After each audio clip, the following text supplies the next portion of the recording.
أشهد أن لا إله إلا الله وحده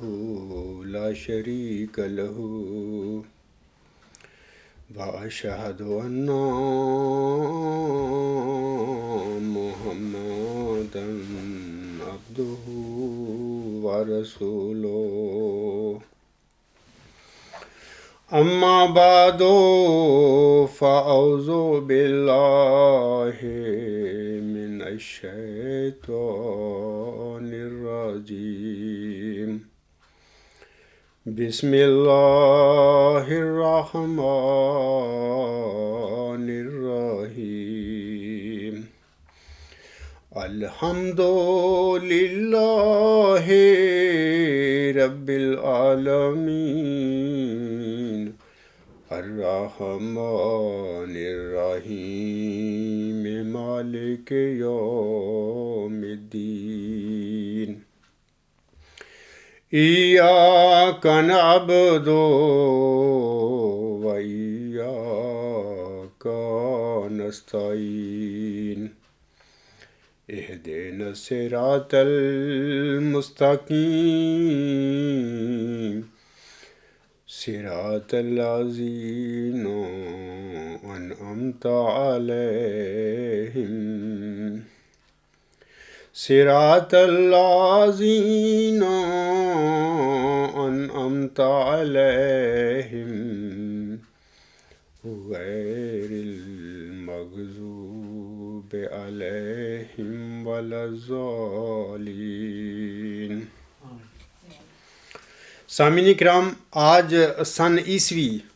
مورخہ 25 دسمبر 2015 ہے اور سن ہجری 13 ربیع الاول 1437 ہجری ہے۔ آج کا جمعہ عیسوی سال یعنی 2015 کا آخری جمعہ ہے۔ بشرط صحت اور زندگی اگر اللہ تعالیٰ کو منظور ہوا تو ہم انشاءاللہ تعالیٰ آئندہ 1 جنوری 2016 کو نئے سال کا پہلا جمعہ پڑھیں گے۔ نئے سال کا آغاز چونکہ جمعہ کے مبارک دن سے شروع ہو رہا ہے، لہذا ہماری دعا ہے کہ اللہ تعالیٰ ہمارے اس نئے سال کو ہم سب کے لیے ہر لحاظ سے، دینی لحاظ سے بھی اور دنیاوی لحاظ سے بھی خیر و برکت کا موجب بنائے، ہم سب کے لیے مبارک بنا دے، آمین۔ اس سال یہ جو گزر رہا ہے، ہم میں سے جن جن صاحبوں سے غلطیاں ہوئیں، کوتاہیاں سرزد ہوئیں، تو اللہ تعالیٰ سے ہماری دعا ہے کہ وہ ہماری پردہ پوشی فرمائے اور ہماری غلطیوں کو اور ہماری کوتاہیوں کو معاف فرمائے، اور نیا سال جو ہے وہ ہر لحاظ سے ہمارے لیے، ہر انسان کے لیے، دنیا کا ہر انسان جو ہے، خواہ وہ کہیں پہ بھی رہتا ہے، اس کا کسی بھی مسئلے سے تعلق ہے، اللہ تعالیٰ سے دعا ہونی چاہیے ہماری کہ نیا سال ہم سب کے لیے خیر و برکت کا موجب بنائے، اور ہم نئے سال میں جو بھی عمل کریں وہ اللہ کی رضا کی حاصل کرنے کا موجب ہو۔ اللہ تعالیٰ اس نئے عمل کو قبول فرمائے اور ہمیں اپنی رضا کی چادر میں لپیٹ لے، اور ہمیں ہر قسم کی برائیوں اور بد عملیوں سے بھی نئے سال کے ساتھ ساتھ ہمیں بچائے، اور یہ بھی دعا کریں کہ اللہ تعالیٰ ہمیں تقویٰ کی باریک راہوں پر چلنے کی توفیق بخشے، اور تقویٰ کی باریک راہوں پر چلنے کی صرف دعا نہ کریں بلکہ عملاً کوشش بھی کریں۔ خالی دعا کرتے رہنا اور عمل کی طرف توجہ نہ دینا، اس قسم کی دعائیں اللہ تعالیٰ کے حضور میں مقبول نہیں ہوا کرتی۔ مثال کے طور پر زید اگر دعا کرتا ہے روزانہ کہ اے اللہ مجھے سچ بولنے کی توفیق بخش، لیکن اپنی عملی زندگی میں وہ ہر لمحہ پر جب وہ پاتا ہے، موقع ملتا ہے اسے، وہ جھوٹ بول دیتا ہے۔ وہ اپنے آپ پر لازم نہیں کرتا کہ میں نے ہر لمحہ پر سچ بولنا ہے، اس کے لیے کوشش نہیں کرتا۔ تو اس قسم کی جو دعائیں ہیں، خواہ کوئی بھی کرے، اللہ تعالیٰ پھر ایسی دعاؤں کو قبول نہیں کیا کرتا، کیونکہ وہ دعائیں کرنے والا اپنی دعا میں سنجیدہ نہیں ہوتا، مخلص نہیں ہوتا. میری درخواست ہے سب سے کہ جب آپ دعائیں کریں تو بڑے خلوص کے ساتھ، سنجیدگی کے ساتھ کریں کہ اے اللہ تعالیٰ ہمیں سچ بولنے کی توفیق دے، اور ہر قسم کی نیکیاں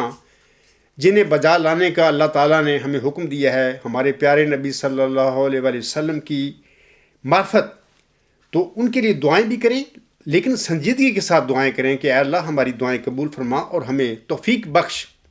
کہ عملاً ہم ہر قسم کی نیکیاں بجا لائیں اور ہر قسم کی برائیوں سے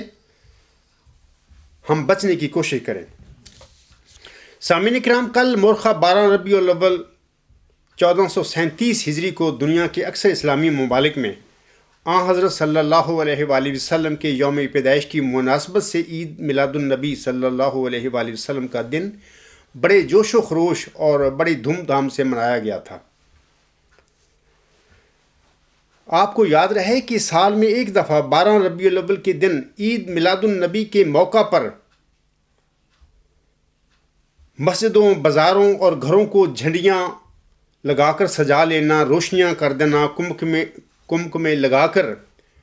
اور خوب اچھے اچھے کھانے بنانا، اور اس طرح عید میلاد النبی کی خوشی کرنا یہ کافی نہیں ہے ہمارے لیے. اور پھر سارا سال پھر جو ہے محمد عربی صلی اللہ علیہ وسلم کا جو نیک پیغام ہے، جو نیک تعلیمات ہے، انہوں نے اپنے عمل سے اپنی امت کے آگے کر کے دکھائی، اس کو چھوڑ دینا، اس کی طرف ذرا بر بھی توجہ نہ کرنا، یہ کوئی عید میلاد النبی ایسے نہیں ہوا کرتی. ہمیں چاہیے کہ اصل عید میلاد النبی یہ ہے کہ ہم سارا سال حضرت وسلم کے نمونہ کو اختیار کریں. آپ صلی اللہ علیہ وآلہ وسلم کا جو اسوہ حسنہ تھا، جو آپ نے عمل کر کے دکھایا اپنے اصحاب کے آگے، جو اللہ تعالیٰ نے آپ پر شریعت نازل فرمائی،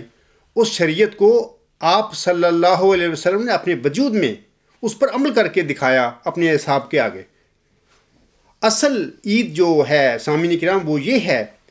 کہ ہم اللہ تعالیٰ کے تمام احکامات جو حضرت صلی اللہ علیہ وسلم کے ذریعے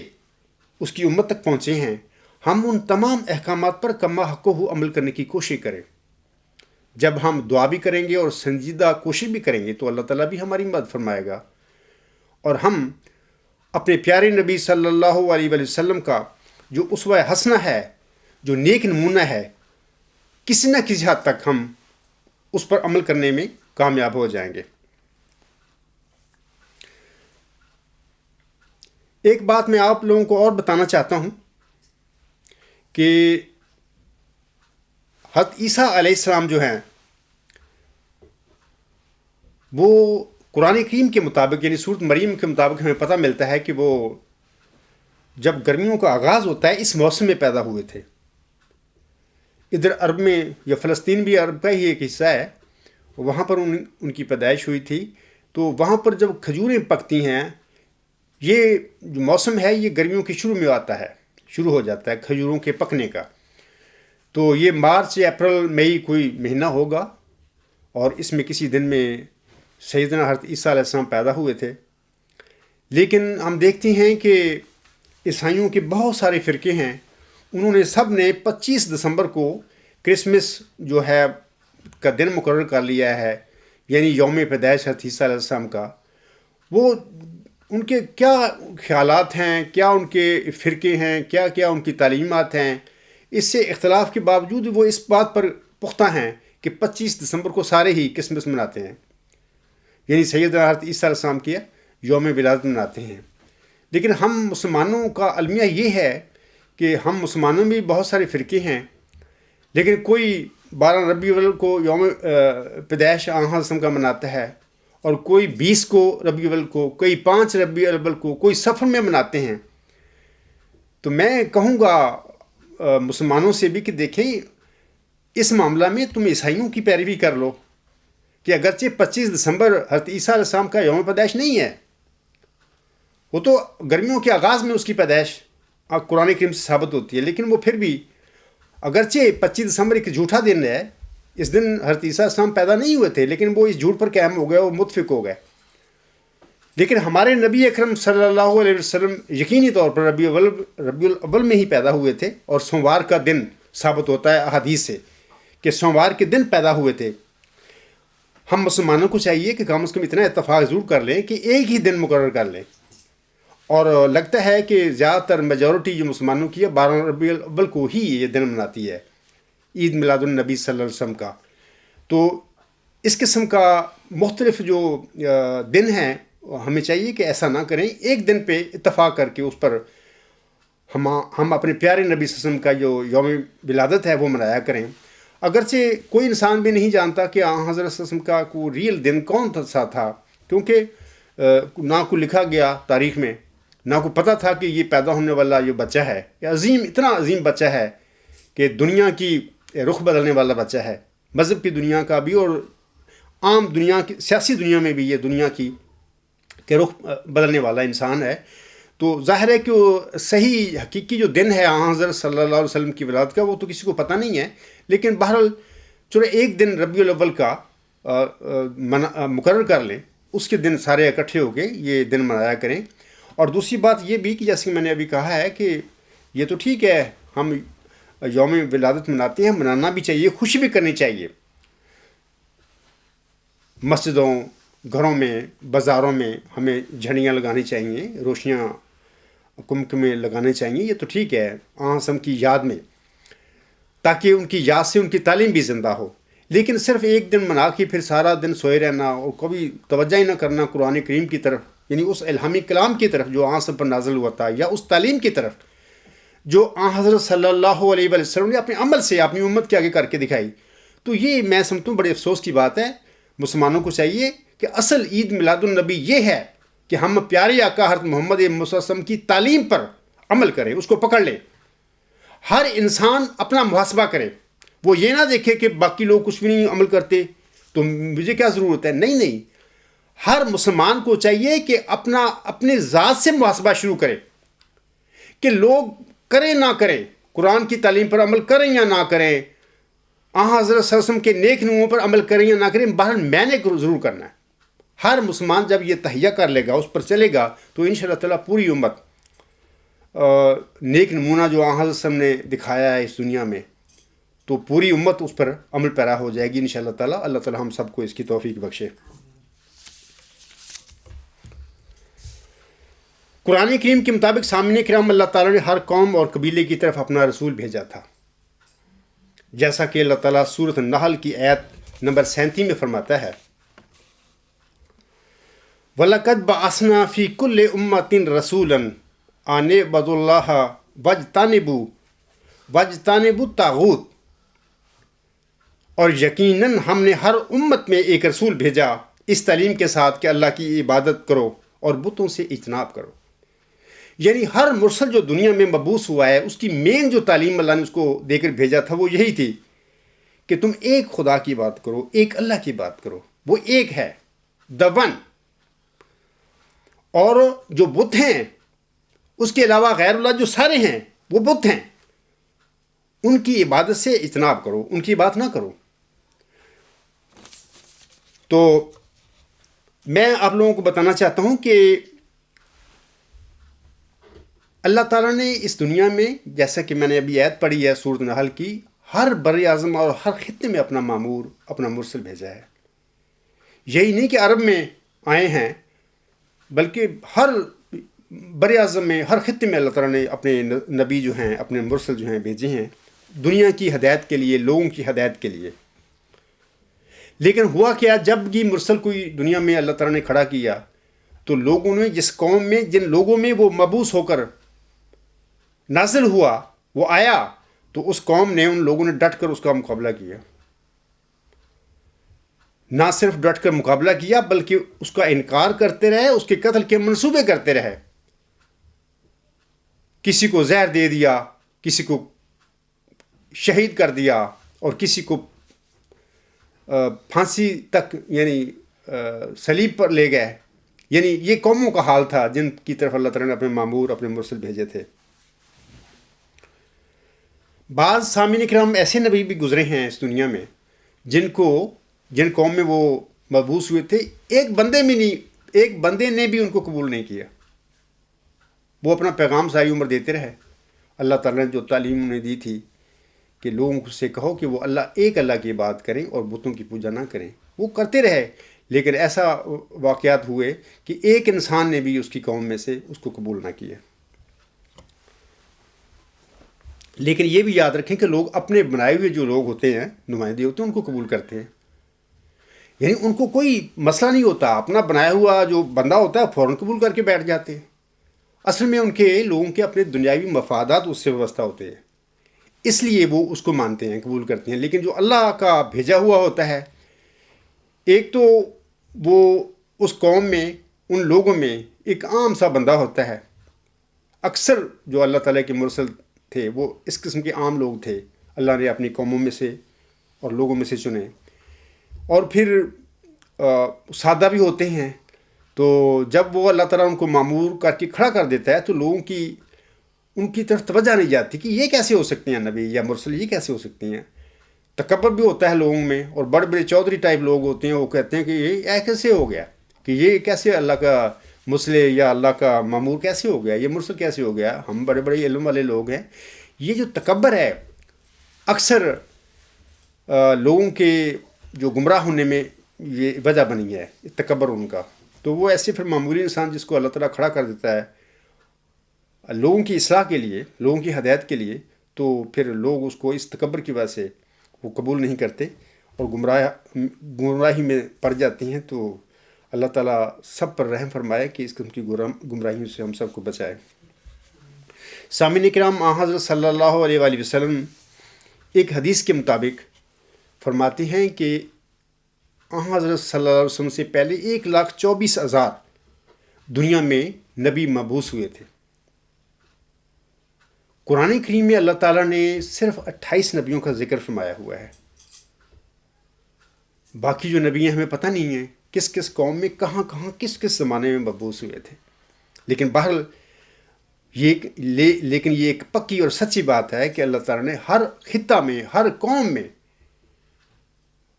ہر بر اعظم میں، دنیا کے ہر حصے میں اللہ تعالیٰ نے اپنے پیغمبروں کو مبعوث فرما کر دنیا کی ہدایت کے لیے بھیجا. جیسا کہ اللہ تعالیٰ سورۃ مومن کی آیت نمبر 79 میں فرماتا ہے، وَلَقَدْ أَرْسَلْنَا رَسُولًا مِّن قَبْلِكَ مِنْهُمْ مَنْ قَصَصْنَا عَلَيْكَ وَمِنْهُمْ مَنْ لَمْ نَقْصُصْ عَلَيْكَ.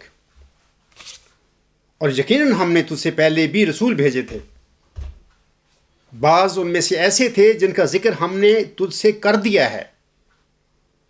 اور بعض ان میں سے ایسے تھے جن کا ہم نے تجھ سے ذکر نہیں کیا. تو جیسا کہ نبی پاک صلی اللہ علیہ وآلہ وسلم نے فرمایا ہے کہ مجھ سے پہلے 1,24,000 انبیاء اور رسول دنیا میں مبعوث ہوئے ہیں. تو ظاہر ہے حضرت نے سچ فرمایا ہے، اور ہمیں پتہ ہی نہیں کہ کون سا رسول، کون سا نبی کس زمانے میں، کس علاقے میں، کس قوم میں مبعوث ہوا تھا. یہ ایک راز ہے، اللہ تعالیٰ اس کو جانتا ہے، بندے نہیں جانتے. لیکن یہ پکی اور سچی بات ہے کہ ہر بر اعظم میں، ہر قوم میں، ہر خطے میں اللہ تعالیٰ نے اپنے معمور، اپنا مرسل لوگوں کی ہدایت کے لیے بھیجا تھا. میں یہ بھی بتانا چاہتا ہوں آپ لوگوں کو کہ اللہ تعالیٰ نے پیدائش جو بنی آدم کی اس زمین پر کی ہے، اور ہم لوگ پیدا ہوئے اس دنیا میں، پیدا ہوتے ہیں، اپنی طبعی زندگی گزار کر ہم فوت ہو جاتے ہیں. پھر ہماری زندگی کے بعد، یہ دنیاوی زندگی کے بعد ایک دن آئے گا جب ہمارا سب کا حشر ہوگا. آخرت میں اللہ کے حضور ہم پیش ہوں گے، ہمارے جو اعمال ہیں اس دنیا میں وہ بھی پیش ہوں گے. تو یہ جو ہمارا اس دنیا میں پیدائش کا سلسلہ ہے، یا بنی آدم کا اس دنیا پر آنا ہے، یہ ایک میثاق کے ساتھ ہوا ہے. یعنی اللہ تعالیٰ نے انسان کو، بنی نو انسان کو اس زمین پر ایک میثاق کے ساتھ بھیجا ہے. اس کا ذکر میری کتاب غلام مسیح الزمان جو ہے، اس کا جو دوسرا چیپٹر ہے ورچوئس نالج، اس کے آخری چیپٹر جو ہے ڈیوائن کووننٹ، الہی معاہدہ، وہاں پر تفصیل پڑھی جا سکتی ہے. لیکن یہ ایک سچی بات ہے کہ اللہ تعالیٰ نے، اس کا سورۃ بقرہ میں اور جگہ پر بھی قرآن کریم میں ذکر ملتا ہے کہ جب اللہ تعالیٰ نے آدم کو بنایا اپنے نائب، اور فرشتوں سے کہا کہ اس کو سجدہ کرو، اس کی فرمان برداری کرو. سب فرشتوں نے اس کا، اللہ کا حکم ماننا، اس کی فرمان برداری کی آدم کی، لیکن ابلیس نے نہ کی. تو پھر اللہ تعالیٰ نے ابلیس سے پوچھا کہ اے ابلیس، تو نے کیوں نہیں میرے بنائے ہوئے کو، جس کو میں نے اپنے دونوں ہاتھوں سے بنایا ہے، تو نے اس کو کس کی فرمانبرداری کیوں نہیں کی؟ تو بہرحال ابلیس نے کہا کہ میں اس سے بہتر ہوں، میں آگ سے ہوں، یہ مٹی سے بنا ہوا ہے، وغیرہ وغیرہ، ایک تفصیل ہے جو قرآن کریم میں موجود ہے۔ تو اللہ تعالیٰ نے پھر ابلیس کو کہا اس جنت سے نکل جا، تیرا کوئی کام نہیں اس جنت میں۔ تو اپنے بندے سے کہا کہ تم اس جنت میں رہو، اس کی زوجہ کو بھی۔ بہرحال وہاں پر جو شیطان تھا، ابلیس تھا، اس نے آدم اور اس کی زوجہ کے ارد گرد چکر لگانے شروع کر دیے اور ان کو بہکانا شروع کر دیا کہ تمہیں اللہ تعالیٰ نے اس درخت سے نہ چکھنے کا اس لیے کیا کہ تم ہمیشہ کی زندگی نہ پالو۔ یہ جھوٹ بولتا پھرا ابلیس، یعنی شیطان، آدم اور اس کی زوجہ کے ساتھ۔ تو وہ آدم علیہ السلام اور ان کی زوجہ جو ہے، نہ چاہتے ہوئے بھی اس کے چکر، اس کے دجل میں، اس کے فریم میں آ گئے اور وہ چکھ بیٹھے۔ اس کے بعد اللہ تعالیٰ نے آدم علیہ السلام اور اس کی بیوی کو کہا کہ اب تم زمین پر چلے جاؤ، اب تم وہاں پہ رہو گے ایک وقت تک، اور میری ہدایت تمہارے تک پہنچتی رہے گی۔ جو لوگ میری ہدایت کی پیروی کریں گے ان کو کوئی غم نہیں ہوگا، لیکن جو میری ہدایت کا انکار کریں گے تو ان کے لیے پھر آگ ٹھکانا ہوگا۔ تو یہ سامعین کرام، ہدایت جو ہیں بندوں تک پہنچتی ہیں، جو یہ اس کا ذریعہ کیا ہے؟ اس کا ذریعہ یہ نبی اور رسول ہیں۔ اللہ تعالیٰ ہر جگہ موجود ہے، ہم اس کو دیکھ نہیں سکتے، ہماری سب سے زیادہ قریب اللہ کی ذات ہے، لیکن ہم اس کو دیکھ نہیں سکتے۔ لیکن وہ اللہ اپنے میسج جو ہے، اپنے پیغامات جو ہے، اپنے مرسلوں، اپنے نبیوں کے ذریعے اپنے بندوں تک پہنچاتا ہے۔ اس وقت پہنچاتا ہے جب بندے گمراہ ہو جاتے ہیں۔ اور افسوس ہے مجھے کہ دنیا پر یہ عجیب عجیب مولوی ٹائپ لوگ، کوئی ختم نبوت کا دفتر قائم کر کے بیٹھا ہوا ہے کہ جی آنسم پر نبوت ختم۔ ان کو نبیوں سے پتہ نہیں کیوں ڈر لگتا ہے۔ اصل میں بات یہ ہے کہ یہ متکبر لوگ ہوتی ہیں، یہ چاہتے ہی نہیں کہ ہم اپنے علاوہ کسی کو قبول کریں۔ تو یہ ایک وجہ ہے ختم نبوت کے دفتر بنانے کی، اور نیا اب ختم مجددین کا دفتر بھی قائم ہو گیا ہے۔ پہلے انہوں نے تو نبیوں کا انکار کیا، اس کی کہا بھی بند ہیں، نبی بند ہیں۔ اب وہ مجدد کا بھی رستہ بند کر کے بیٹھے ہوئے کہ بھئی نہیں، اب مجدد کی بھی کوئی ضرورت نہیں ہے، ہم کافی ہیں۔ بہرحال اللہ تعالیٰ ان سب کو ہدایت دے۔ اللہ تعالیٰ کے بندے جب گمراہ ہوتے ہیں اس دنیا میں، تو اللہ تعالیٰ جو ہم سب عیال ہیں اللہ کا،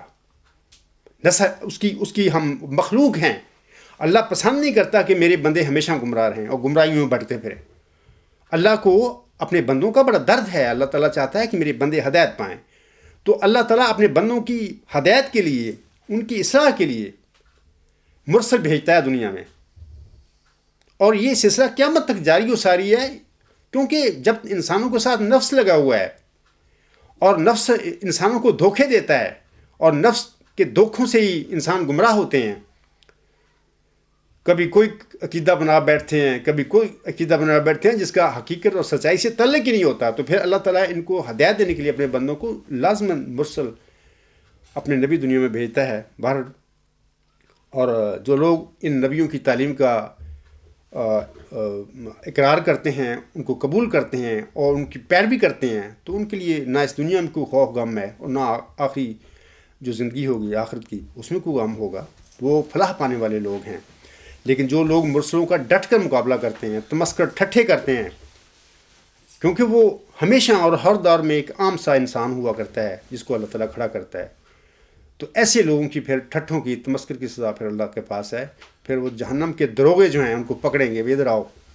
ہم اس میں بتاتے ہیں کہ کیا دلائل تھے یا کیا حقیقت تھی، کیا وہ بندہ سچا تھا یا نہیں سچا تھا، وغیرہ وغیرہ۔ اللہ تعالیٰ ایسے سب لوگوں پر اپنا فضل فرمائے۔ سامعین کرام، ہمارے نبی پاک صلی اللہ علیہ وسلم نے فرمایا ہے، علماء امتی کل انبیاء بنی اسرائیل، کہ میری امت کے جو عالم ہوں گے وہ بنی اسرائیل کے نبیوں کی مانند ہوں گے۔ یہاں پر امت کے عالموں سے مراد یہ نہیں ہے کہ یہ مسجدوں کی جو امامت کرنے والے لوگ ہیں، مولوی ٹائپ لوگ ہیں، یہ عالم نہیں ہیں۔ اس حدیث میں عالم سے مراد عاصم کی وہ اولیاء اللہ ہیں۔ ہر صدی میں اللہ تعالیٰ بعض لوگ جو ہوتے ہیں خدا سے تعلق اپنا قائم کر لیتے ہیں، اپنی اللہ تعالیٰ کی فرمانبرداری کے نتیجے میں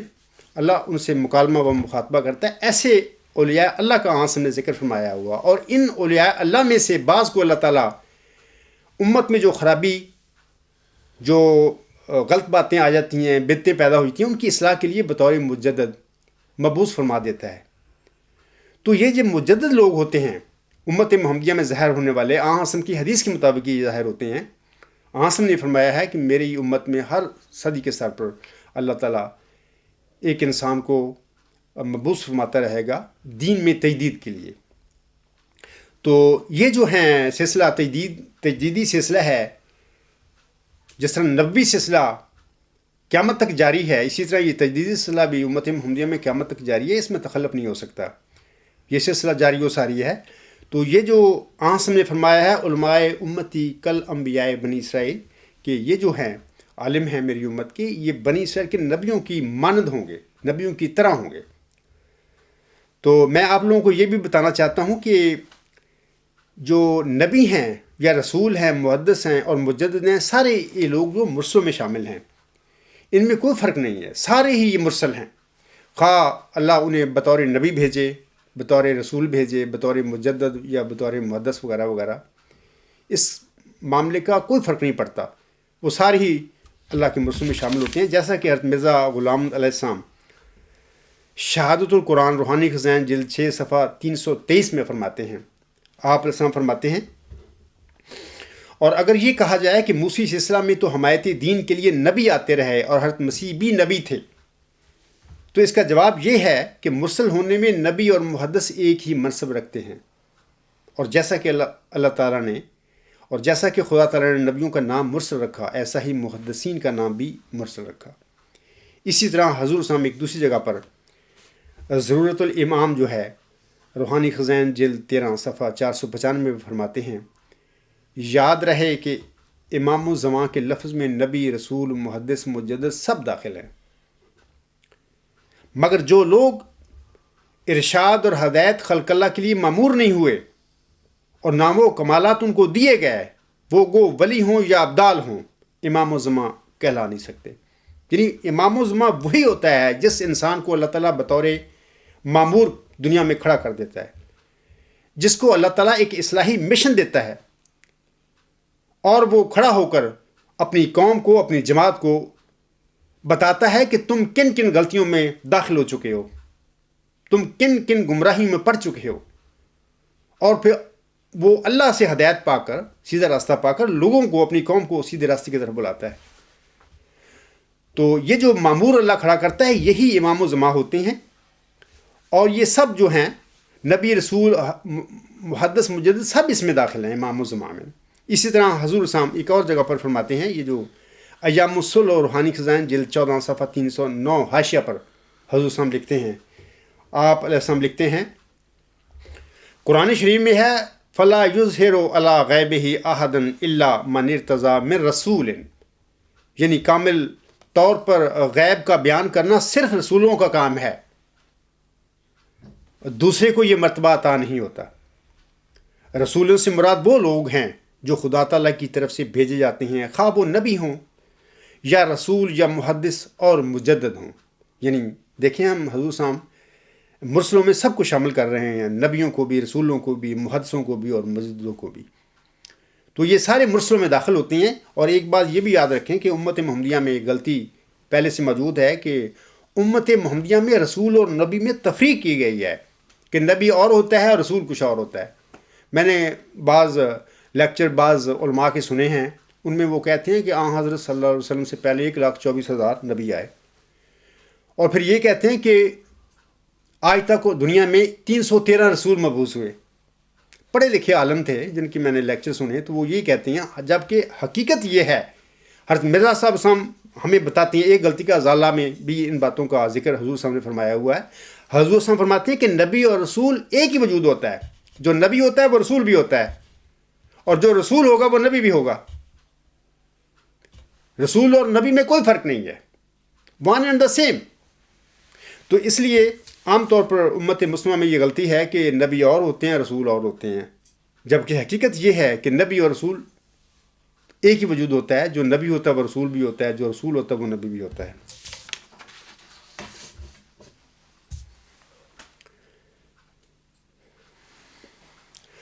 سامعین کرام، آن حضرت صلی اللہ علیہ وسلم کے یوم ولادت کے حوالے سے خاکسار آج آن حضرت صلی اللہ علیہ وسلم کی عظمت کے حوالے سے چند باتیں، چند حقائق آپ لوگوں کے آگے پیش کرے گا۔ وما توفیقی الا باللہ العلی العظیم۔ سب سے پہلے حضرت صلی اللہ علیہ وآلہ وسلم کی جو شان جو ہے، پہلی جو عظمت ہے، آپ کی شان کی عظمت آپ کو بخشی گئی ہے، وہ آپ علیہ صلی اللہ علیہ وسلم کا امی ہونا ہے۔ حضرت صلی اللہ علیہ وسلم سے پہلے بھی ایسے لوگ ہوں گے، ایسے نبی ہوں گے جو دنیا میں اللہ نے مبعوث فرمائے، بھیجے، جبکہ وہ امی ہوں گے، یعنی وہ لکھنا پڑھنا نہیں جانتے ہوں گے۔ یہ بات ٹھیک ہے، اس میں کوئی شک نہیں، ہوں گے ایسے۔ لیکن حضرت صلی اللہ علیہ وآلہ وسلم کو ہر زمانے کے لوگوں کا معلم سامعین کرام بنایا گیا ہے۔ یعنی آپ امی بھی تھے، آپ اسکول نہیں گئے تھے، پڑھنا لکھنا نہیں جانتے تھے، بلکہ صحابہ کرام رضی اللہ تعالی عنہم نے آپ کو اپنا نام لکھنا سکھایا۔ لیکن آپ ایسے امی تھے کہ جس کو اللہ تعالیٰ نے ہمیشہ کے لیے دنیا کا، ساری دنیا کا معلم بنایا تھا۔ پہلے زمانوں میں اگر اللہ تعالیٰ نے کچھ امی نبی کھڑے کیے تھے، امی تھے وہ، لیکن ان کو یہ شان نہیں نصیب ہوئی تھی کہ وہ ان کو اللہ تعالیٰ نے ساری دنیا کے لیے معلم بنا دیا ہو۔ ایسی بات نہیں، یہ صرف خاص شان جو ہم کو دی گئی ہے، جیسا کہ اللہ تعالیٰ سورۃ اعراف کی آیت نمبر 159 میں فرماتا ہے۔ اللہ تعالیٰ فرماتا ہے فآمنوا باللہ ورسولہ النبی الأمی الذی یؤمن باللہ وکلماتہ واتبعوہ لعلکم تہتدون۔ اللہ تعالیٰ فرماتا ہے پس ایمان لے آؤ اللہ پر اور اس کے رسول نبی امی پر، جو اللہ پر اور اس کے کلمات پر ایمان رکھتا ہے، اور اس کی پیروی کرو تاکہ تم ہدایت پا جاؤ۔ یعنی یہ رسول جو ہے میرا محمد صلی اللہ علیہ وسلم، جس کو میں نے مبعوث کیا ہے، یہ امی ہے، اور یہ اللہ پر ایمان رکھتا ہے اور اس کے کلمات پر ایمان رکھتا ہے، یعنی اس وحی پر ایمان رکھتا ہے جو میں اس پر نازل کرتا ہوں۔ تم بھی اس کی پیروی کرو، اس کے الہامی کلام کی پیروی کرو، اس کے نیک نمونے کی پیروی کرو تاکہ تم بھی ہدایت پہ آ جاؤ۔ سامعین کرام، دوسری جو عظمت کی شان ہے حضرت صلی اللہ علیہ وسلم کو باقی انبیاء کے مقابلے میں دی گئی، وہ یہ ہے کہ آپ صلی اللہ علیہ وآلہ وسلم پر ایک کامل کتاب نازل فرمائی گئی ہے۔ جیسا کہ اللہ تعالیٰ سورۃ البقرہ کی آیت نمبر 3 میں فرماتا ہے ذالک الکتاب لا ریب فیہ ھدی للمتقین، یعنی یہ وہ کتاب ہے، اس میں کوئی شک نہیں، یعنی کامل کتاب ہے اور ہدایت دینے والی ہے متقیوں کو۔ یعنی یہ کامل کتاب ہے، اس میں کوئی کمی نہیں ہے، انسانی ہدایت کے لیے جو بھی ضروری تھا اللہ تعالیٰ نے اس میں مہیا فرما دیا، لہٰذا اس میں کوئی شک والی بات نہیں ہے، مکمل کتاب ہے، اور یہ ہدایت دیتی ہے متقیوں کو۔ جو لوگ تقوی سے عاری ہوں،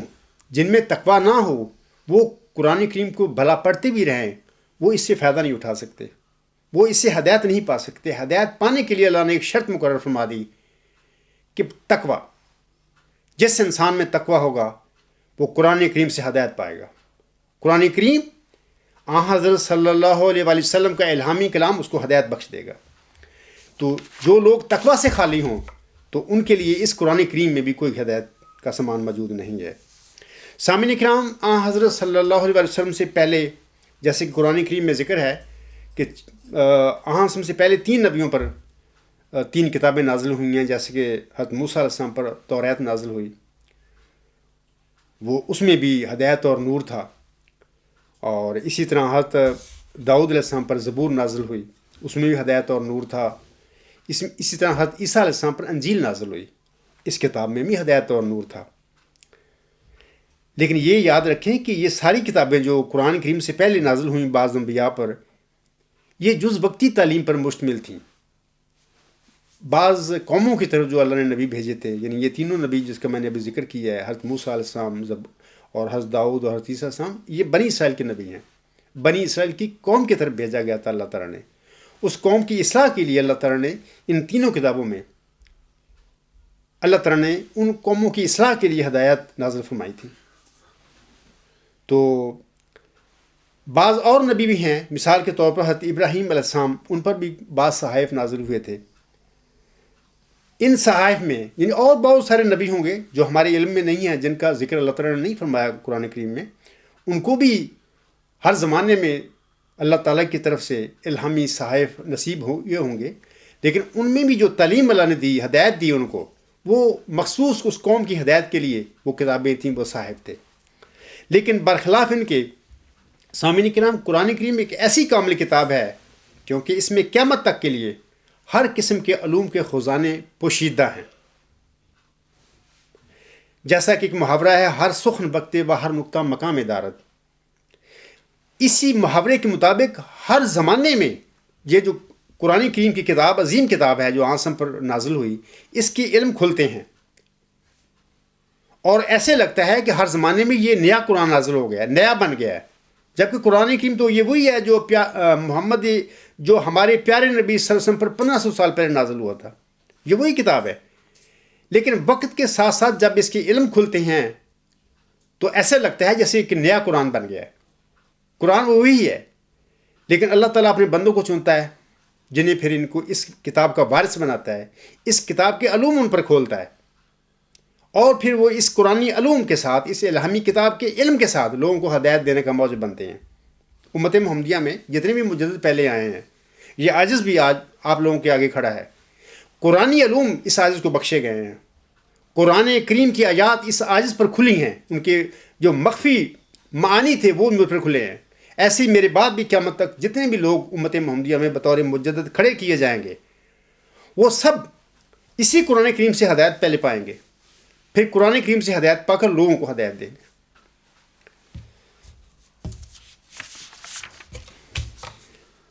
تیسری جو حضرت صلی اللہ علیہ وسلم کی عظمت کی شان ہے، وہ میں بتانا چاہتا ہوں آپ لوگوں کو کہ وہ یہ ہے کہ آپ صلی اللہ علیہ وآلہ وسلم تمام دنیا کی طرف منسوب ہوئے تھے، کل انسانوں کی طرف۔ جیسا کہ اللہ تعالیٰ سورۃ اعراف کی آیت نمبر 159 میں فرماتا ہے، قُلْ يَا أَيُّهَا النَّاسُ إِنِّي رَسُولُ اللَّهِ عَلَيْكُمْ جَمِيعًا الَّذِي لَهُ مُلْكُ السَّمَاوَاتِ وَالْأَرْضِ لَا إِلَٰهَ إِلَّا هُوَ يُحْيِي وَيُمِيتُ۔ اللہ تعالیٰ اپنے پیارے نبی صلی اللہ علیہ وآلہ وسلم کو مخاطب کر کے فرماتا ہے، تو کہہ دے کہ اے لوگو، یقیناً میں تم سب کی طرف اللہ کا رسول ہوں۔ وہ اللہ، یعنی اللہ تعالیٰ فرماتے ہیں آگے، وہ اللہ جس کے قبضے میں آسمانوں اور زمین کی بادشاہی ہے، اس کے سوا اور کوئی معبود نہیں، وہ زندہ بھی کرتا ہے اور مارتا بھی ہے۔ یعنی اس خدا نے، یعنی جو زمین و آسمان کا بادشاہ ہے، وہ جو ہر بندے کا معبود ہے، وہ جو زندہ بھی کرتا ہے اور مارتا بھی ہے، وہ خدا کہتا ہے، وہ فرماتا ہے اپنے پیارے رسول اکریم صلی اللہ علیہ وسلم کو مخاطب کر کے کہ تو کہہ دے کہ اے لوگو، یقیناً میں تم سب کی طرف اللہ کا رسول ہوں۔ اور یہ ایک شان ہے جو حضرت صلی اللہ علیہ وسلم کو پہلے جو مبعوث ہونے والے انبیاء تھے ان کے بالمقابل بخشی گئی۔ پہلے کسی رسول کو بھی، آسم سے پہلے 1,24,000 نبی آئے، کسی نبی کو بھی اللہ تعالیٰ نے یہ نہیں اس کے الہامی کلام میں فرمایا کہ تو کہہ دے کہ اے لوگوں، میں تم سب کی طرف اللہ کے رسول ہوں۔ کسی نبی کے لیے اللہ نے یہ نہیں فرمایا، یہ صرف محمد عربی وسلم کے لیے اللہ نے فرمایا ہے کہ تو کہہ دے کہ اے لوگوں، میں تم سب کی طرف اللہ کا رسول ہوں۔ پہلے جو رسول تھے آسم سے پہلے آئے، وہ علاقائی نیشنل نبی تھے، رسول تھے، مخصوص قوموں کی طرف آئے، ان کو ہدایت دینے کے لیے، ان کو گمراہیوں سے نکالنے کے لیے آئے تھے، جبکہ پیارے آقا حضرت محمد مصطفیٰ پوری دنیا کے لیے آئے، پوری دنیا کی ہدایت کے واسطے آئے۔ تو یہ ایک تیسری شان ہے اللہ تعالیٰ نے جو ہمارے پیارے آقا حضرت محمد مصطفیٰ کو بخشی ہے۔ اسی طرح سامعین کرام، اللہ تعالیٰ سورۃ سبا کی آیت نمبر 29 میں فرماتا ہے، وَمَا أَرْسَلْنَاكَ إِلَّا كَافَةً لِلنَّاسِ بَشِيرًا وَنَذِيرًا وَلَٰكِنَّ أَكْثَرَ النَّاسِ لَا يَعْلَمُونَ۔ اللہ تعالیٰ فرماتا ہے، اور ہم نے تجھے تمام انسانوں کے لیے بشیر اور نذیر بنا کر بھیجا ہے، تمام انسانوں کے لیے۔ یعنی ایک انسان بھی آپ کی رسالت سے باہر نہیں ہے جس کی طرف تم نہ بھیجے گئے ہو۔ آگے اللہ فرماتا ہے مگر اکثر لوگ جانتے نہیں، اس کا علم نہیں رکھتے۔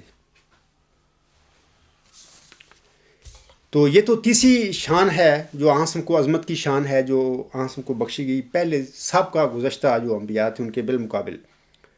چوتھی جو عظمت کی شان ہے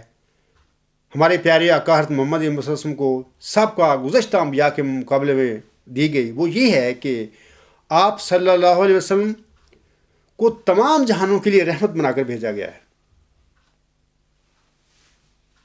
جیسا کہ اللہ تعالیٰ سورۃ الانبیاء کی آیت نمبر 108 میں فرماتا ہے وَمَا أَرْسَلْنَا إِلَّا رَحْمَةً لِّلْعَالَمِينَ، اور ہم نے تجھے تمام جہانوں کے لیے رحمت کے طور پر بھیجا ہے یا رحمت بنا کر بھیجا ہے۔ حضرت صلی اللہ علیہ وسلم سے پہلے کسی نبی کسی رسول کو اللہ تعالیٰ نے رحمت للعالمین کا لقب نہیں بخشا، صرف آنسم کو یہ لقب بخشا گیا ہے رحمت للعالمین، کہ تمام جہانوں کے لیے رحمت بنا کر بھیجے گئے تھے۔ جیسا کہ حضرت ابراہیم صاحب بہت بڑے نبی تھے، آپ کو ابو الانبیاء بھی کہا جاتا ہے، نبیوں کی اللہ نے آپ کی نسل میں لین لگائی، اس کے باوجود بھی آپ کے جو الہامی کلام آپ پر نازل ہوا تھا اس میں آپ کو اللہ تعالیٰ نے رحمت للعالمین نہیں فرمایا۔ ایسے ہی حضرت موسیٰ علیہ السلام ہیں، بنی اسرائیل کے ایک بڑے صاحب شریعت نبی اور بڑے جلالی شریعت کے حامل نبی تھے، آپ کے الہامی کلام میں بھی توریت میں بھی اللہ تعالیٰ نے آپ کو رحمت للعالمین قرار نہیں دیا۔ ایسے ہی حضرت عیسیٰ علیہ السلام بھی بنی اسرائیل کے نبی ہیں، آپ کا بھی بڑا بلند مقام ہے، آپ بن باپ اللہ نے پیدا کیے، آپ روح اللہ تھے، آپ کلمۃ اللہ تھے، لیکن اس سب کے باوجود آپ کے الہامی کلام میں اللہ تعالیٰ نے آپ کو رحمت للعالمین کا خطاب نہیں دیا۔ یہ خطاب صرف ہمارے آقا حضرت محمد مصطفیٰ صلی اللہ علیہ وسلم جو بانی اسلام تھے ان کو اللہ تعالیٰ نے دیا، جیسا کہ ابھی میں نے وہ سورۃ الانبیاء کی وہ آیت نمبر 108 پڑھی ہے۔ پانچویں جو عظمت کی شان ہے ہمارے پیارے آقا حضرت محمد مصطفیٰ صلی اللہ علیہ وسلم کو بخشی گئی، وہ یہ ہے کہ سابقہ یعنی گزشتہ انبیاء و مرسلین میں صرف اور صرف ہمارے آقا حضرت محمد وسلم کو خاتم النبیین کا لقب بخشا گیا ہے، جیسا کہ اللہ تعالیٰ سورۃ احزاب کی آیت نمبر 41 میں فرماتا ہے ما کان محمد ابا احد من رجالکم ولکن رسول اللہ وخاتم النبیین وَكَانَ اللَّهُ بِكُلِّ شَيْءٍ عَلِيمًا۔ اللہ تعالیٰ فرماتا ہے محمد صلی اللہ علیہ وآلہ وسلم تمہارے مردوں میں سے کسی کے باپ نہیں، مگر وہ اللہ کے رسول ہیں اور سب نبیوں کے خاتم ہیں، یا اور وہ خاتم النبیین ہیں، اور اللہ ہر چیز کا خوب علم رکھنے والا ہے۔ سامعین کرام، یہ لقب جو ہے خاتم النبیین کا، یہ بھی صرف آنسم کو دنیا میں بخشا گیا ہے، آپ صلی اللہ علیہ وسلم سے پہلے کسی نبی کو نہیں یہ بخشا گیا۔ لیکن یہ بھی یاد رکھیں خاتم النبیین کا یہ مطلب ہرگز نہیں ہے جیسا کہ عام طور پر امت محمدیہ میں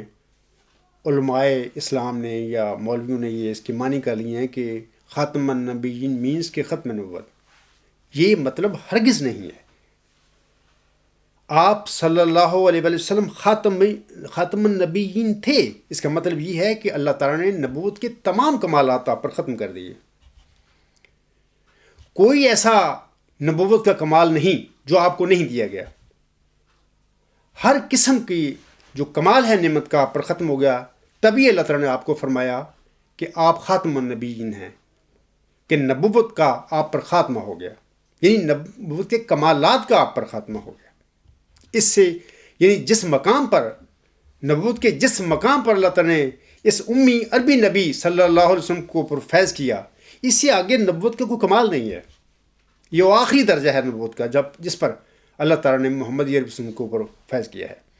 تو یہ میں نے کرنا کہ جی ختم نبوت ہیں، آخری نبی ہیں، آپ کے بعد کوئی نبی دنیا میں نہیں آئے گا، یہ سب دجل اور فریب ہے مولویوں کا یا علماء کا، اس میں کوئی حقیقت نہیں ہے۔ یہ ہدایت کا سلسلہ جو اللہ تعالیٰ نے بنی آدم علیہ السلام سے وعدہ فرمایا تھا کہ میں بھیجتا رہوں گا اپنے بندے آپ کی طرف ہدایت، یہ نبیوں کا یہ ہدایت کا سلسلہ قیامت تک جاری و ساری ہے، اس میں تخلف نہیں ہو سکتا۔ یہ کیسے ہو سکتا ہے کہ اللہ کے بندے گمراہ ہو جائیں اور اللہ کوئی بندہ ہی نہ بھیجے؟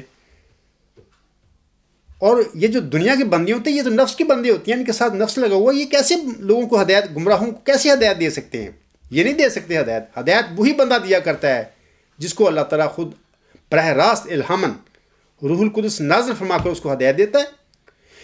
اور اس بندے کو پھر معمور فرما دیتا ہے کہ چل اس قوم کو، اس جماعت کو ہدایت دے، یہ بڑھ چکے ہیں۔ وہ بندہ پھر اللہ سے ہدایت پا کر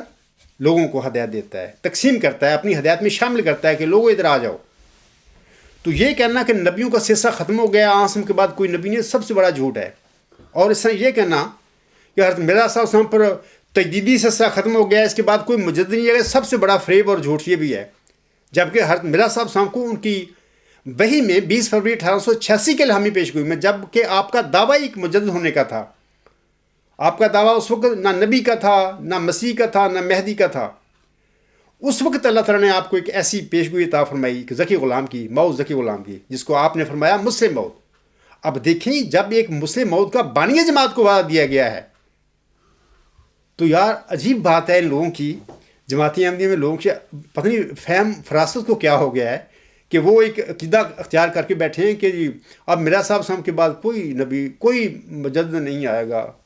نہ ہمیں ضرورت ہے، نہ آئے گا، انا للہ و انا الیہ راجعون۔ میں سمجھتا ہوں کہ جس مقام تک یہ لوگ گمراہ ہو چکے ہیں، شاید پہلی قومی اتنا گمراہ نہ ہوئی ہوں۔ اللہ تعالیٰ ان پر رحم کرے، ان کو ہدایت دے، اور یہ جو ختم مجددیت کا دلیل کر کے بیٹھے ہوئے ہیں ختم نبوت کی طرح،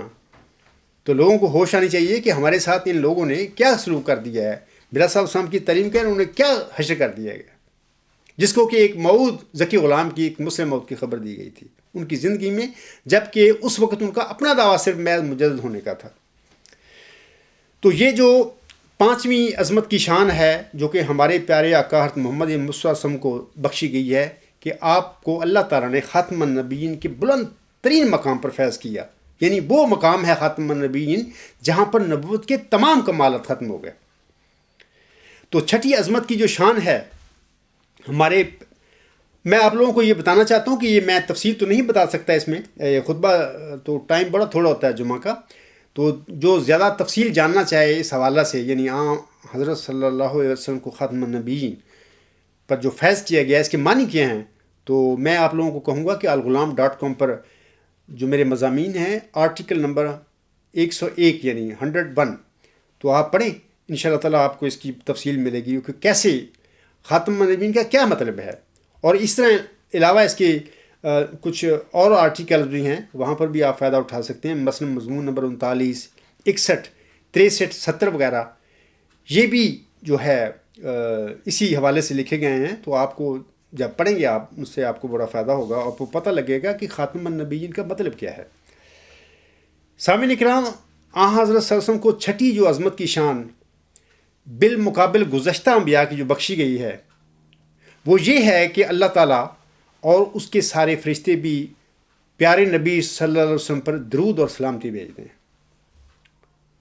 جیسا کہ اللہ تعالیٰ سورۃ احزاب کی ہی آیت نمبر 57 میں اپنے پاک نبی صلی اللہ علیہ وسلم کے متعلق فرماتا ہے، ان اللہ و ملائکتہ یصلون علی النبی یا ایھا الذین آمنوا صلوا علیہ وسلموا تسلیما۔ اللہ تعالیٰ فرماتا ہے یقین اللہ اور اس کے فرشتے اس نبی پر رحمت بھیجتے ہیں، اور اے مومنو تم بھی اس نبی پر درود اور خوب خوب سلامتی کی دعا مانگتے رہا کرو۔ تو لوگوں کو علم ہونا چاہیے کہ حضرت صلی اللہ علیہ وآلہ وسلم سے پہلے کسی نبی کو بھی یہ شان نہیں نصیب ہوئی کہ اللہ تعالیٰ نے اس نبی کے الہامی کلام میں اس کے متعلق فرمایا ہو، نہ عیسیٰ علیہ السلام کے متعلق، نہ حضرت موسیٰ علیہ السلام کے متعلق، نہ حضرت ابراہیم علیہ السلام کے متعلق، نہ حضرت نوح علیہ السلام کے متعلق، کسی نبی کے متعلق بھی اللہ تعالیٰ نے اس کے الہامی کلام میں یہ نہیں فرمایا کہ ان اللہ و ملائکتہ یصلون علی النبی. یہ کسی نبی کے متعلق نہیں فرمایا. یہ صرف ہمارے پیارے آقا حضرت محمد مصطفیٰ صلی اللہ علیہ وسلم جو بانی اسلام تھے، ایک کامل دین لانے والے اس دنیا میں نبی تھے، اس کے متعلق اللہ تعالیٰ فرماتا ہے. کیا فرماتا ہے؟ فرماتا ہے کہ یقیناً اللہ اور اس کے فرشتے اس نبی پر درود بھیجتے ہیں، رحمت بھیجتے ہیں. اے مومنو، تم بھی اس نبی پر درود اور سلامتی کی دعا مانگتے رہا کرو. تو یہ ایک چھٹی عظمت کی شان ہے جو آن حضرت وسلم کو نصیب فرمائی گئی ہے. اسی آیت کے حوالے سے سامعین کرام، محمدی مریم جو ہے، حضرت مرزا غلام احمد علیہ السلام، وہ اپنی کتاب چشمہ معرفت روحانی خزائن جلد 23 صفحہ 301 تا 303 پر فرماتے ہیں. آپ علیہ السلام فرماتے ہیں، دنیا میں کروڑہا ایسے پاک فطرت گزرے ہیں اور آگے بھی ہوں گے. دیکھو یہاں حضور صلی اللہ علیہ وسلم فرما رہے ہیں آگے بھی ہوں گے، جبکہ ان کی جماعت میں لوگ بند کر کے بیٹھے ہوئے عرش ہے، ہر چیز کو بند کر دیا ان کو. نہیں، اب نہیں، بس اب انہوں نے خدا کو بھی نعوذ باللہ من ذالک یرغمال بنا لیا ہے، اپنا غلام بنایا ہوا ہے نا. ہم کہیں گے تو وہ بھیجے گا نا. جبکہ بانی جماعت کیا فرما رہا ہے؟ بانی جماعت فرما رہے ہیں دنیا میں کروڑہا ایسے پاک فطرت گزرے ہیں اور آگے بھی ہوں گے. تو یہ جماعت کی جو کرتا درتا ہیں، میں احمدیوں سے پوچھتا ہوں کہ اپنی عقل کے ناخن لو، تمہیں گمراہ کر کے کس مقام پر پہنچا دیا گیا ان لوگوں نے. آگے حضور فرماتے ہیں لیکن ہم نے سب سے بہتر اور سب سے اعلیٰ اور سب سے خوب تر اس مرد خدا کو پایا ہے جس کا نام ہے محمد صلی اللہ علیہ وآلہ وسلم. ان اللہ و ملائکتہ یصلون علی النبی یا ایھا الذین آمنوا صلوا علیہ وسلموا تسلیما. ان قوموں کے بزرگوں کا ذکر تو جانے دو جن کا حال قرآن شریف میں تفصیل سے بیان نہیں کیا گیا. صرف ہم ان نبیوں کی نسبت اپنی رائے ظاہر کرتے ہیں جن کا ذکر قرآن شریف میں ہے، جیسے حضرت موسیٰ، حضرت داؤد، حضرت عیسیٰ علیہ السلام اور دوسرے انبیاء. سو ہم خدا کی قسم کھا کر کہتے ہیں کہ اگر آن حضرت صلی اللہ علیہ وآلہ وسلم دنیا میں نہ آتے اور قرآن شریف نازل نہ ہوتا اور وہ برکات ہم بچشم خود نہ دیکھتے جو ہم نے دیکھ لیے، تو ان تمام گزشتہ انبیاء کا صدق ہم پر مشتبہ رہ جاتا. کیونکہ صرف قصوں سے کوئی حیثیت حاصل نہیں ہو سکتی، اور ممکن ہے کہ وہ قصے صحیح نہ ہوں، اور ممکن ہے کہ وہ تمام موضوعات جو ان کی طرف منسوب کیے گئے ہیں وہ سب مبالغات ہوں. کیونکہ اب ان کا نام و نشان نہیں، بلکہ ان گزشتہ کتابوں سے تو خدا کا پتہ ہی نہیں لگتا، اور یقیناً سمجھ نہیں سکتے کہ خدا بھی انسان سے ہم کلام ہوتا ہے. لیکن آن حضرت صلی اللہ علیہ وآلہ وسلم کے ظہور سے یہ سب قصے حقیقت کے رنگ میں آ گئے. اب ہم نہ کال کے طور پر بلکہ حال کے طور پر اس بات کو خوب سمجھتے ہیں کہ مکالمہ الہیہ کیا چیز ہوتا ہے، اور خدا کے نشان کس طرح ظاہر ہوتے ہیں، اور کس طرح دعائیں قبول ہو جاتی ہیں. اور یہ سب کچھ ہم نے آن حضرت صلی اللہ علیہ وآلہ وسلم کی پیروی سے پایا. اور جو کچھ قصوں کے طور پر غیر قومیں بیان کرتی ہیں وہ سب کچھ ہم نے دیکھ لیا. بس ہم نے ایک ایسے نبی کا دامن پکڑا ہے جو خدا نما ہے. کسی نے یہ شعر بہت ہی اچھا کہا ہے، محمد عربی بادشاہ ہر دو سرا، کرے ہے روح قدس جس کے در کی دربانی. اسے خدا تو نہیں کہہ سکیں، پہ کہتا ہوں کہ اس کے مرتبہ دانی میں ہے خدا دانی. ہم کس زبان سے خدا کا شکر کریں جس نے ایسے نبی کی پیروی ہمیں نصیب کی جو سعیدوں کی ارواح کے لیے آفتاب ہے جیسے اجسام کے لیے سورج. وہ اندھیرے کے وقت ظاہر ہوا اور دنیا کو اپنی روشنی سے روشن کر دیا. وہ نہ تھکا نہ ماندہ ہوا جب تک عرب کے تمام حصوں کو شرک سے پاک نہ کر دیا. وہ اپنی سچائی کی آپ دلیل ہے. کیونکہ اس کا نور ہر ایک زمانہ میں موجود ہے، اور اس کی سچی پیروی انسان کو یوں پاک کرتی ہے کہ جیسا ایک صاف اور شفاف دریا کا پانی میلے کپڑے کو۔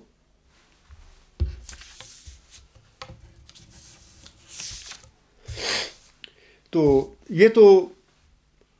محمدی مریم حتمانی جماعت علیہ السلام نے حضرت صلی اللہ علیہ وسلم کی جو مدح ہے، تعریف ہے، اسی آیت جو ہے سورۃ احزاب کی آیت نمبر 57 کے حوالے سے اپنے الفاظ میں، یہ جو الفاظ ہیں چشمہ معرفت جو ہے کتاب ان سے میں نے پڑھے ہیں، تو اس میں انہوں نے بیان فرمائی ہے اپنے فارسی کلام میں۔ محمدی مریم حضرت مرزا غلام علیہ السلام حضرت صلی اللہ علیہ وسلم کی شان میں فرماتے ہیں، آپ علیہ السلام فرماتی ہیں، جانو دلم فدائے جمال محمد است، خاکم نثار کوچائے آل محمد است۔ ہمارا دل اور ہماری جان حضرت محمد مصطفیٰ صلی اللہ علیہ وآلہ وسلم کی حسن پر فدا ہے، اور ہم حضرت صلی اللہ علیہ وآلہ وسلم کی آل کے کوچا کی خاک پر نثار ہیں، یعنی قربان ہیں، اس خاک پر بھی قربان ہیں۔ بعد از خدا بعشق محمد مخمرم، گر کفر این بود با خدا سخت کافرم۔ ہم خدا کے بعد حضرت صلی اللہ علیہ وآلہ وسلم کے عشق میں مخمور ہیں، مدہوش ہیں، مست ہیں، اور اگر یہ کفر ہے تو خدا کی قسم ہم سخت کافر ہیں، ہم سب سے بڑے کافر ہیں۔ پھر سامعین کرام، آخر میں حضرت مولانا روم رحمہ اللہ تعالیٰ کی ایک ربائی کا ذکر کرنا چاہتا ہوں۔ حضرت مولانا روم رحمہ اللہ تعالیٰ ایک ربائی میں حضرت صلی اللہ علیہ وآلہ وسلم کی مدح میں فرماتے ہیں، آپ فرماتے ہیں، یا صاحب الجمال و یا سید البشر، من وجهک المنیر لاقد نور القمر، لا یمکن الثناء کما کان حقہ، بعد از خدا بزرگ توئی قصہ مکثر۔ حضرت مولانا رحمہ اللہ تعالیٰ فرماتے ہیں کہ حضرت صلی اللہ علیہ وآلہ وسلم کی تعریف و توصیف کا جو حق ہے وہ ہمارے لیے ممکن نہیں ہے کہ ہم اس کا بیان کر سکیں۔ لا یمکن الثناء کما کان حقہ، لہذا ہم یہی کہتے ہیں کہ بعد از خدا بزرگ تو ہی قصہ مکثر، یعنی مکثر بات یہی ہے کہ خدا کے بعد اے نبی پاک صلی اللہ علیہ وآلہ وسلم، تیرا وجود ہی بزرگ، عظیم اور بڑا ہے۔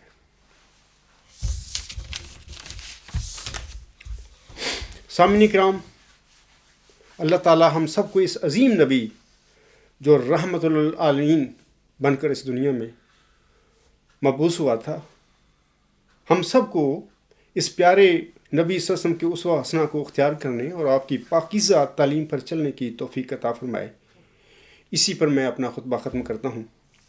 وما علینا الا البلاغ وآخر دعوانا ان الحمد للہ رب العالمین، اولم وآخرم وظاہرم وباطنا هو مولانا نعم المولا ونعم النصیر۔